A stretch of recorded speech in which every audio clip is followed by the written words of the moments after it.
I want to tell you a story about how I knew absolutely with 100% certainty that I was going to be successful in my business.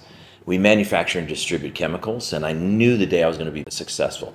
We really didn't have a lot of sales at the time. We were doing some business with municipalities, government agencies, and this is around 2018, 19. We had just bought this brand new facility for us, but it already had it was another person's property. It's 50,000 square feet. We were retrofitting it to manufacture our stuff. And there were tenants that were in it whose leases were expiring, and we didn't want them in there anymore. One of them was a auto manufacturer. They have these huge casts. I mean, they're like 6, 7 feet tall, 4 feet wide, 8 feet long, cast iron, and they mold like metal pieces and plastic pieces for your car, right? So there's a lot of car manufacturing up here in Indiana.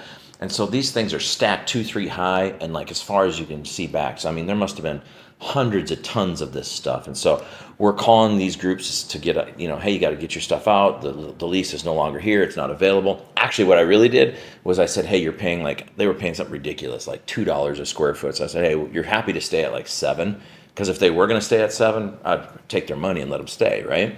But I kind of wanted the space. We knew we were going to need the space for storage. So they got all huffy and puffy and mad, and they're like, all right, we'll pick our shit up. And they're just like trying to set a time, and they're, delaying. And then I've got another tenant in there who's a seed manufacturer and has like these huge bags of seed. They're like, I don't know, they're like 10 foot in diameter, probably 4 feet tall, and they weigh like 2,000 pounds a piece, and you have to move them with a forklift. So they're stacked up deep too. So just all this heavy, ugly stuff that just needs to get out of my warehouse, right? Same thing. He's at like a couple bucks a square foot. I say, you can stay here if you want to go to 6. He's like, nah, it's ridiculous. We can't afford to do that. Okay, so seed guy picks up his stuff. There's another guy that has like dry goods, like plastic bottles and plastic basketball hoops, those little basketball hoops that you buy your kid, like they manufactured those. And so he picked his stuff up. We get down to this guy, his name's Bob. I'm not going to change his name for safety's sake. This guy's an asshole, right? Bob is like the quintessential redneck from Indiana, right? He's like 6'4", gangly, probably in his mid-50s, maybe early 60s. Looks like he's 70, a little rough around the edges. Looks like he's been baling hay his whole life. He's a tough little guy, but he's also an asshole, right?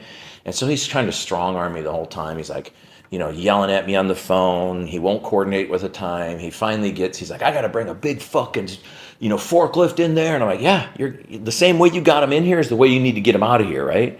And then my partner, who's, operations expert, he's a former Marine. You're never a former Marine, but he worked in the Marines. He was a sniper. He's trained in the Army. He's a logistics expert. He's a manufacturing expert. And he's like, hey, Brent, you need to talk to Bob, because when he drives this 20,000 pound truck forklift with a 2.5, 3-ton molding, and he goes over our dock plate, right? The dock plate is between your building and the flatbed or the truck that you need to load on. He's like, our dock plate isn't rated for that. That's like 30,000 pounds going over this thing like 20 times. It's going to tear our building up. So I'm telling this guy, hey, you got to have a better solution than this. This guy's like cussing at me. He's like, fuck you, mother. I'm like, listen, man. This stuff needs to get out, or I'm going to lock the doors, and you're never getting it out, right? I'll call the sheriff, or I'll do whatever I got to do, right? It just doesn't go well. The guy's just bad news. He finally shows up with his crew one day, and we arrange a day. And this is when I knew we were going to be successful in business. Let me tell you this story. This is crazy, okay? So this is what happens. I tell my business partner, I'm like, hey, this is the day. He's like, finally, that MNFer, I can't wait to get him out of here. And he's like, it's going to get hairy, So it's me and my business partner. That's it. 50,000 square feet. Bob rolls up about 10 deep with his guys, right? And every one of them's in their Carhartts and their, work gear, and they look a little rough around the edges. Look like they, Mountain Dew and a 6-pack and a pack of smokes a day kind of guy, right? All of them. Haven't shaved in a week. That group, right? Good guys, but rough. Tough. They look tough, or at least they look tough. And me and my business partner, we can handle our own, right? He's trained in combat. I can handle myself. So these guys come up, and they're loading this stuff up. I say, hey, Bob, remember, you cannot drive over this fork. You need to get another fork and basically like lift it up, come over, drop it down onto the other fork, and then pull it back, and don't go over the dock plate. He's like, fuck you. I'm going to go over this dock plate if I want. So I stand there. I'm like, you are not going over this dock plate. And he's telling his guy, back it up and put it on. And this guy, so this 20,000 pound fork is coming at me with a big load on it, and it's about to freaking run me over. This is when my business partner stops and he goes, this is exactly what he said. He goes, Bob, stop that fucking truck. And he opens up his jacket, and my partner had packed his 9 millimeter on his sidearm, right? Sitting on his hip for everybody to see. Right? I knew he had it because he told me. I said, "Are you going to pull that?" He goes, I would never pull this out to intimidate anybody. If I pull this out, there's dead people, right? So I don't pull it out to threaten. I pull it out to use it as a tool. So it stays on my hip, and if it comes off my hip, there's dead people, right?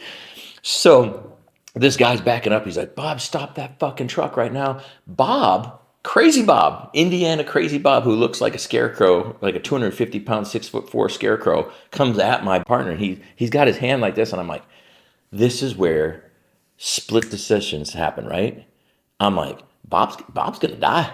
Bob is dead man today. This is his last breaths. I'm between Bob and my partner, and I stand in between them, and I push Bob back. I'm like, Bob, you do not want to do this. And he looks down and finally recognizes that Nate, my partner, he's awesome, man. You'd love him, is carrying his sidearm. And so all of a sudden the lights go off in old redneck's head. Like, we're willing to die for this, right?